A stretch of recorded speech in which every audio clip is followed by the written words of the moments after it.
Slaughter to Prevail with Misery Sermon.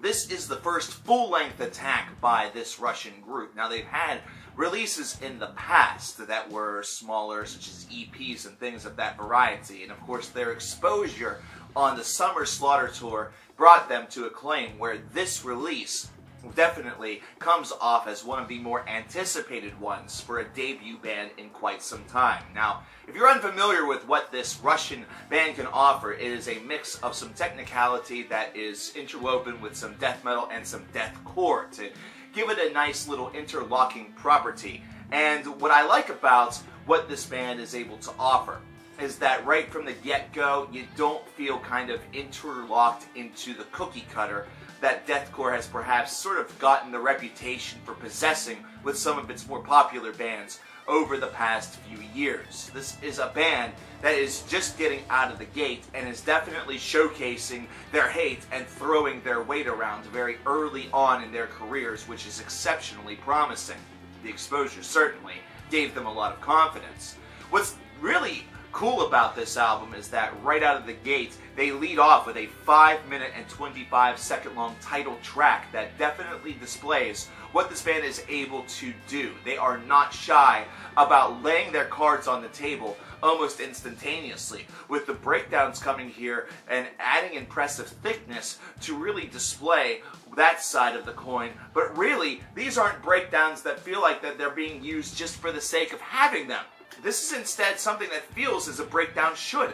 A legitimate break in the action, which is certainly displayed and showcased on Misery Sermon as a track. It's one that starts off with plenty of aggression, and the deep growls that you get are certainly a feeling of dread, a feeling of death, a feeling of destruction. And so whenever that breakdown comes out, not only is it thick, not only does it still really embrace that low end, but it almost comes off as a way to kind of gain some of that energy back. Either that, or sort of summon the remaining energy that you have left for the finale of this song. And it's not something that ceases whenever we go right into Russian Hate and Chronic Slaughter. These are songs that continue this sort of rite of passage for Slaughter to Prevail and showcase them as a band that's exceptionally focused with what they want to do. Instead of this being an album that aims to sort of dart around and explore some of the different facets, this is instead a direct assault, and that's kind of what Slaughter to Prevail really needs on this debut. They need to remind a lot of the world of what deathcore is truly all about, what at its inception really brought it to some recognition.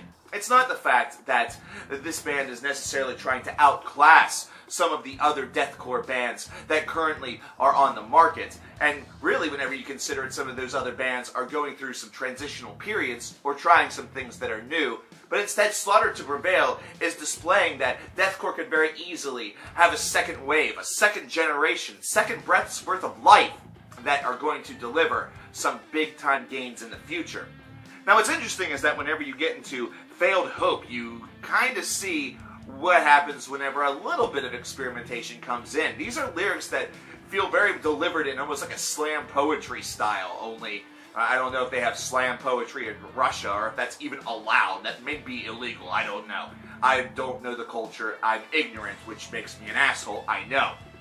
But it's one that makes the song feel a little bit lackluster by comparison to the opening 4 numbers on this album, but it also does boast a little bit of strange sort of hope to it. It does show that perhaps if this gets tailored around a little bit, if this gets sort of morphed a bit, it can really lead to some interesting ideas existing in the future within the same style in order to deliver a little bit of variety. But with a band like Slaughter to Prevail, you almost hope that there isn't too much, because whenever they stick to a kind of monochrome style of who they are, what their identity really is, it's really good enough considering they already have a sound that has sort of a threesome going on between the technicality, the deathcore, and just the standardized death metal, which may seem like it's impossible, but it is something that is working out here. And it's proven on the very next track, Born to Die, which has a crushing middle section. This is something that is absolutely absurd and kind of helps you forget whether or not you didn't like the previous song. It kind of helps you forget about maybe that one not being quite as strong.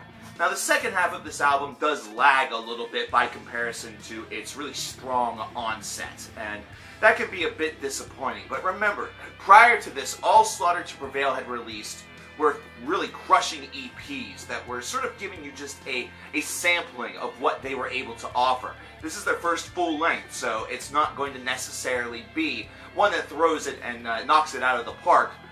They really are going to only improve if the first half of this album is any indication. And there's still a lot of crushing riffs and a lot of fantastic performances on the second half, but it just doesn't feel like it matches up to Side A quite as well. Side A really feels like they got out of the gate, really hit the ground running, and then sort of got so confident with what they were doing that they slowed down toward the finish. Kind of the old tortoise and the hare scenario. They sort of gave that tortoise the opportunity to catch up, but the hare still won the race, don't get me wrong.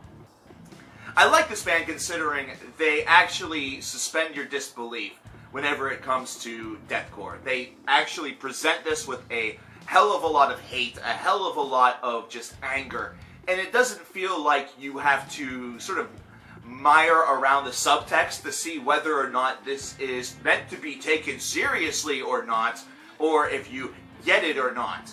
This is instead one that is direct. It is something that takes the very cornerstone of the genre and does it to a very high degree. I wouldn't say perfection, but it is one where I could see Slaughter to Prevail very quickly becoming a rising star within this department and really showcasing that there could be second wind within a genre such as deathcore that just a couple of months ago I claimed could potentially be really heading toward its deathbed. Slaughter to Prevail could easily be the resuscitation that this subgenre needs. This is an 18 out of 30, a strong debut from a band that has a lot to offer and definitely wants to show and really kind of throw their weight around within this ring. I dig that because it doesn't feel like they're just talking about, oh, I hate you, I will fucking kill your hamster and your guinea pig because you were mean to me. No, instead, this feels real. This feels like it has a lot of drawing from perhaps real situation. Either that or from real unrest. Looking at this world and noticing everything has sort of gone wrong. But I want to know what you guys think about Misery Sermon by Slaughter to Prevail. Let me know in the comments below. I am CoverKillerNation, and I'll talk to each and every one of you next time. Take care.